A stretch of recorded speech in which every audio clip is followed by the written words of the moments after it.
আসসালামু আলাইকুম ভিউয়ার্স। বাংলার উৎপত্তি ও বাঙালি জাতির আবির্ভাব। ১ নম্বর প্রশ্ন, বাঙালি জাতির পরিচয় কি হিসাবে? উত্তর, সংকর জাতি হিসেবে। ২ নম্বরে, বাংলা শব্দের উৎপত্তি হয় কোথায় থেকে? উত্তর, বঙ্গ ধাতু থেকে। ৩ নম্বরে, বঙ্গ কি? উত্তর, প্রাচীনকালে এই অঞ্চলে বসবাসকারী জনগোষ্ঠীর নাম। ৪ নম্বরে, বঙ্গ নামকরণ হয় কিভাবে?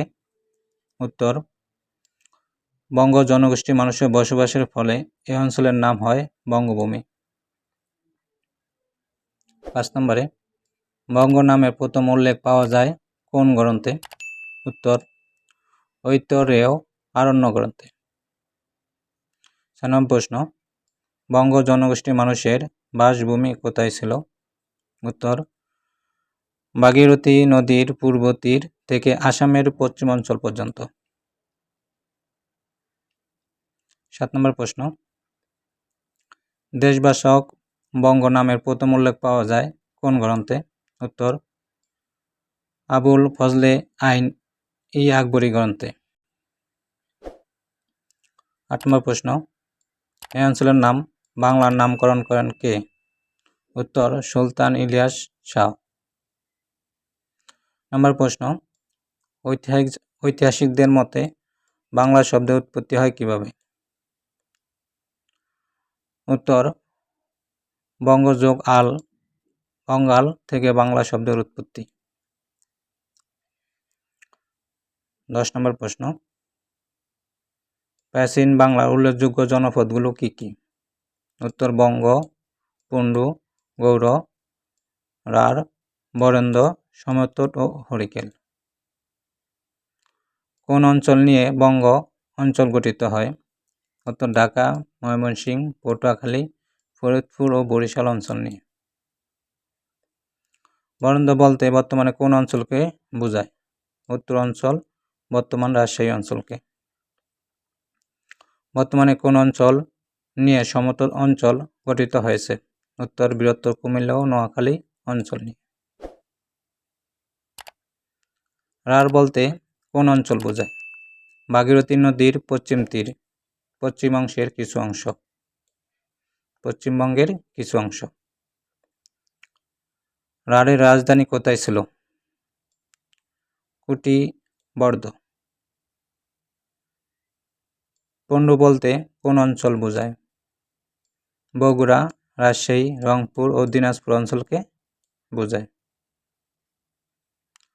পুণ্ডু জনপদের রাজধানী কোথায় ছিল? উত্তর, পুণ্ডুনগর, বর্তমানে মহাস্থানগড়। গৌড় অঞ্চল বলতে বর্তমান কোন অঞ্চলকে বোঝায়? উত্তর, চাঁপাইনবাবগঞ্জ, মালদহ, মুর্শিদাবাদের পার্শ্ববর্তী এলাকাকে। ২০ নম্বর প্রশ্ন, গৌড় অঞ্চলের রাজধানী কোথায় ছিল? কর্ণ সুবর্ণ। সমতটের রাজধানী কোথায় ছিল? উত্তর, বড় কামতা, কুমিল্লা জেলা দেবিদ্বার থানার দক্ষিণ অংশে। কখন আর্য উপনিবেশ স্থাপিত হয়?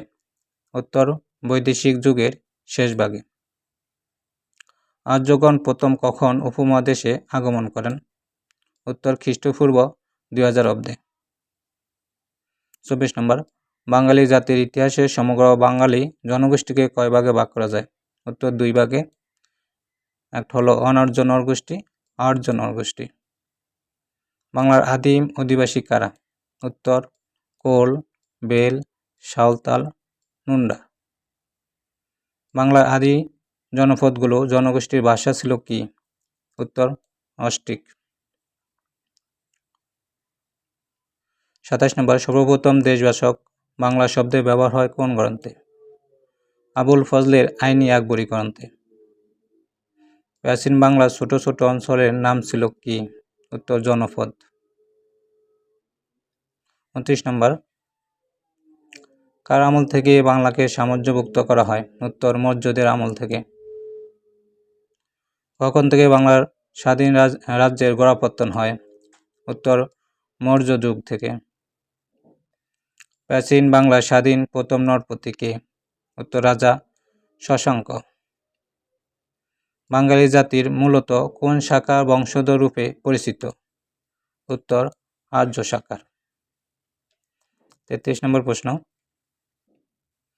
আর্যদের আগমনের পূর্বে এই অঞ্চলে কাদের বসবাস ছিল? উত্তর অনার্যদের। বাঙালি জাতি কিভাবে গড়ে ওঠে? উত্তর অস্ট্রিক, দ্রাবিড় ও আর্য জাতির সংমিশ্রণে। কাকে দিয়ে বাংলার স্বাধীনতা সূচনা হয়? উত্তর ফখরুদ্দীন মোবারক শাহ। বাংলার সর্বপ্রথম কে নৌবাহিনী গড়ে তোলেন? উত্তর গিয়াসউদ্দীন আজম শাহ। বাংলার ইতিহাসে প্রাচীন যুগের শেষ রাজা কে? উত্তর লক্ষণ সেন। পূর্ববঙ্গের স্বাধীন নরপতি কে? উত্তর ফখরুদ্দীন মোবারক শাহ। টিপু সুলতানের পিতার নাম কি? উত্তর হায়দার আলী খান। বাংলাদেশের সর্বপ্রাচীন জনপদের নাম কি? উত্তর পূর্ণ। ভিডিওটি দেখার জন্য সবাইকে ধন্যবাদ।